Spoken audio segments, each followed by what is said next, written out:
Amis internautes, passionnés de l'immobilier, acteurs de l'immobilier, bonjour, ravi de vous retrouver avec mon ami David Torchman, directeur du département bureau de cette magnifique société qui est Groupe Babylone. David, bonjour. Bonjour Laurent, bonjour à tous. David, ça va? Tu tiens le coup? Ça va. Pas trop chaud? Non. Toujours confiné? Ah bah bien sûr, plus que jamais. Bon, on m'a dit que tes enfants avaient fermé la porte de l'appartement pour pas que tu fuis.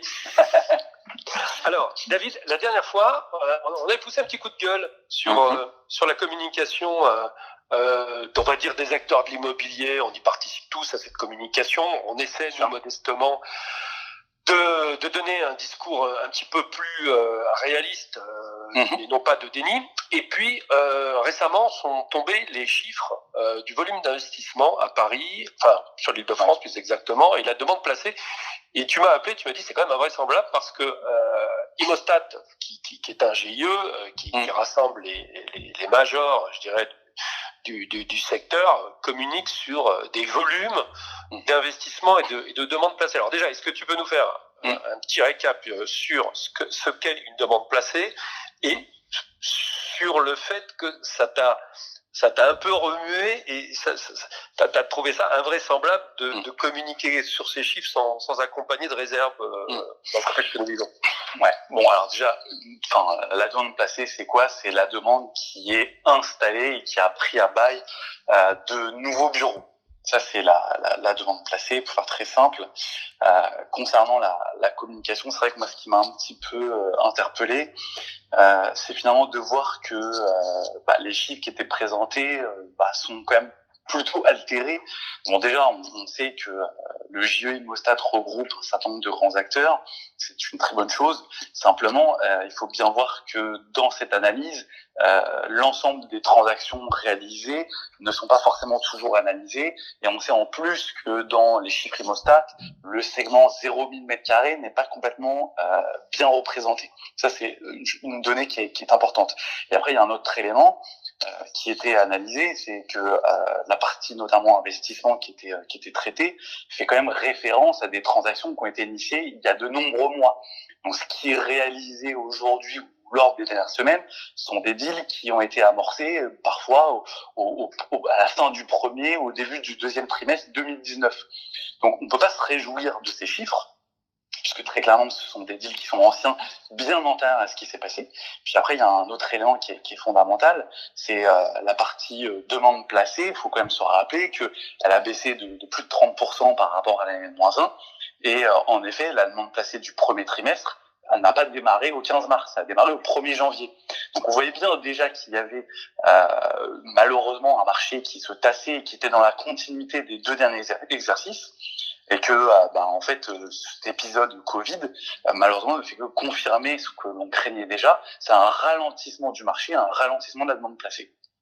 Alors David, c'est important parce que il faut quand même là que tous les acteurs de l'immobilier soient en ligne, parce que le pipeau à 3 trous qui consiste à dire regardez, c'est formidable, la situation en immobilier est très favorable, puisque si on observe les chiffres du premier trimestre 2020, c'est exceptionnel. Non, ça, moi je suis assez d'accord avec toi, je pense qu'il faut arrêter de rester encore dans ce déni. Très bien, les chiffres du premier trimestre actent une réalité, mais qui est une photographie d'un marché qui n'est plus le marché que nous vivons. Et vouloir d'une certaine façon prolonger ce moment dans le moment que nous traversons, c'est pas très fair play, et en plus ça donne une mauvaise image, je trouve, de notre sens des responsabilités. Voilà, c'est comme si avant les subprimes ou pendant les subprimes, on illustrait la bonne santé du marché financier avec les chiffres qui étaient juste avant. Donc c'est pas possible. Il faut rester cohérent. Donc qu'on communique sur ces chiffres parce que c'est un exercice quotidien, ça on veut bien l'entendre. Ensuite, il y a une petite précision sur la demande placée, c'est effectivement la demande d'entreprises implantées ou alors qui achètent aussi des locaux, puisque les deux sont liés. Et est-ce que tu as d'autres choses qui t'ont paru un petit peu surprenantes là dans les derniers chiffres qui ont été communiqués? Alors c'est pas forcément sur les chiffres, parce que bon, comme on l'a dit, les chiffres qui ont été annoncés sont parfois pas toujours justes, en tout cas à notre avis. Mais c'est encore une fois, ce discours qui est parfois assez ambigu, où on se veut rassurant, mais on veut quand même aussi indiquer qu'il y a un risque.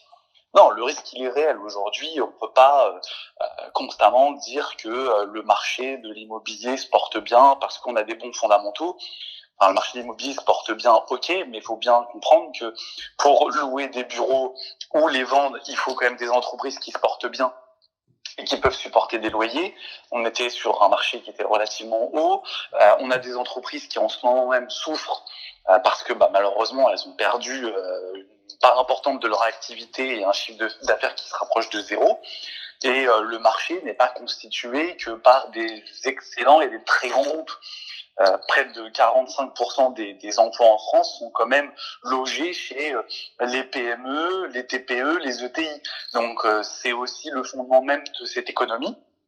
Et aujourd'hui, faut être clair, ces entreprises-là, elles souffrent, elles rencontrent des difficultés, elles espèrent toutes que le marché, enfin en tout cas du moins cette crise ne va pas durer encore plusieurs semaines, plusieurs mois, parce qu'elles ne savent pas comment elles vont pouvoir se relever et avancer. David, merci pour cet éclairage.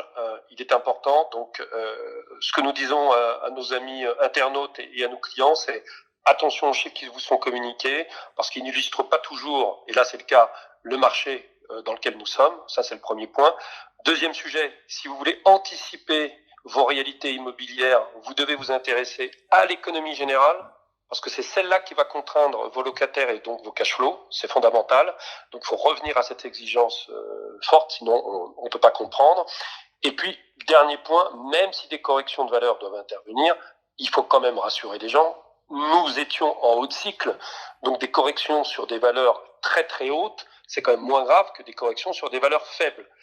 David, merci et on continue le combat. Merci. À bientôt. Au revoir. À bientôt.